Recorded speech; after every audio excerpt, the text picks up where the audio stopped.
OBC का अगर भला किया है तो केवल कांग्रेस पार्टी ने किया है। वीपी सिंह ने केवल घोषणा की थी, लेकिन मंडल कमीशन अगर लागू किया 1992-93 में तो कांग्रेस की गवर्नमेंट थी, तब मंडल कमीशन लागू हुआ था।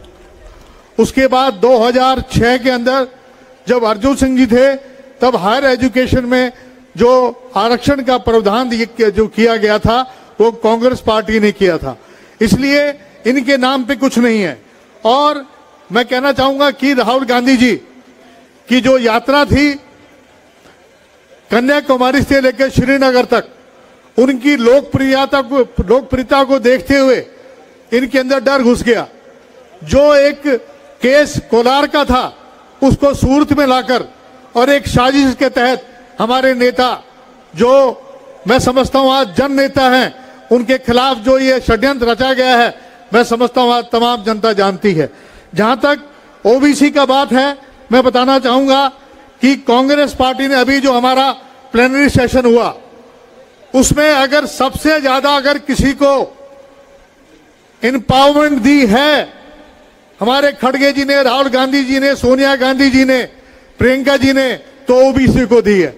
उसमें सबसे बड़ा फैसला ये लिया गया कि एक नेशनल काउंसिल फॉर जस्टिस बनाई जाएगी, जो कि समय समय पर हमारे अध्यक्ष जो है उनको अपनी राय देती रहेगी। मैं समझता हूं कि ये अभूतपूर्व फैसला है, जो ओबीसी का पूरा समाज इसका स्वागत करता है।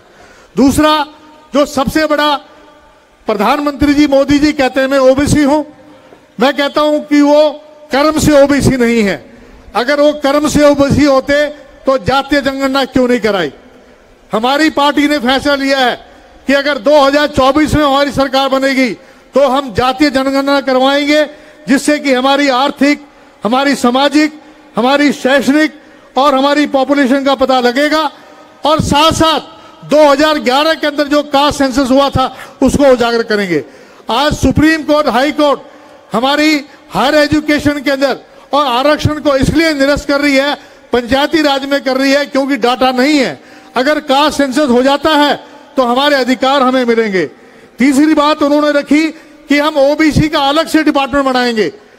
जो 2024 में अगर यूपीए की सरकार बनती है तो हमारा अलग से ओबीसी डिपार्टमेंट बनेगा।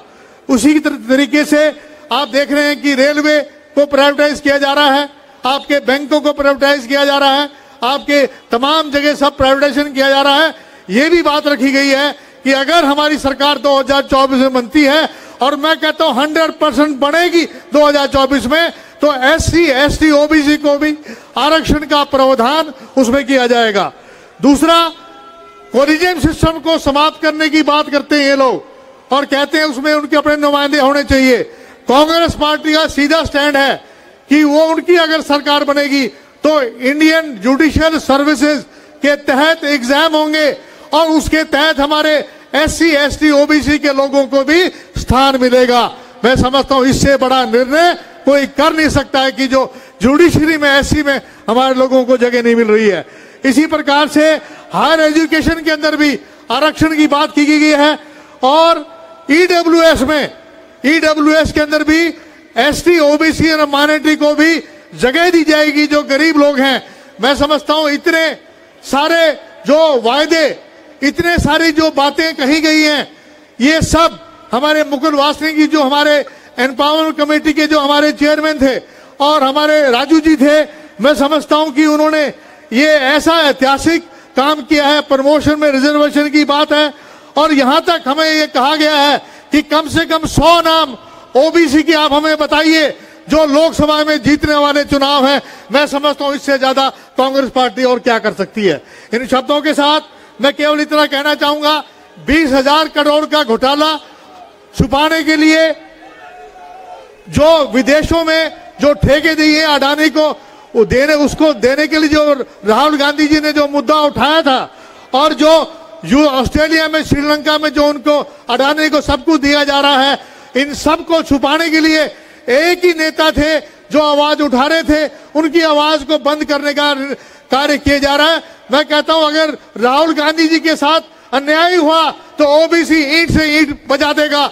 और मैं कहना चाहता हूं कि ओबीसी ये अपमान अपमान कांग्रेस ने नहीं किया, अपमान जो है बीजेपी ने किया है, जिसने ओबीसी को क्या कहा है कि हम मेहुल चोकसी हैं, हम ललित मोदी हैं, हम लोग जो है नीरव मोदी हैं।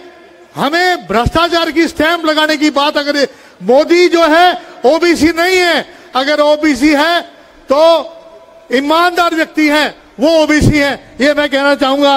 और मैं समझता हूं मेरे जैसे कार्यकर्ता को मेरी नेता सोनिया गांधी जी ने मुझे मौका चेयरमैन बनने के दिया। मैं एक ही बात कह सकता हूं कि जो भी मुझे काम दिया जाएगा उसको मैं अपनी बेहतरी से और दिल लगाकर कोशिश करूंगा कि ओबीसी जो है कांग्रेस के साथ जुड़े और ओबीसी जो है 2024 में सत्ता में लेके आएगी। बहुत बहुत धन्यवाद। राम राम। और आप हमसे जुड़े रहने के लिए सब्सक्राइब करें YouTube पर, फॉलो करें Twitter पर और लाइक करें Facebook पर। और ज्यादा जानकारी के लिए आपको टाइप करना होगा सिर्फ न्यूज नशा।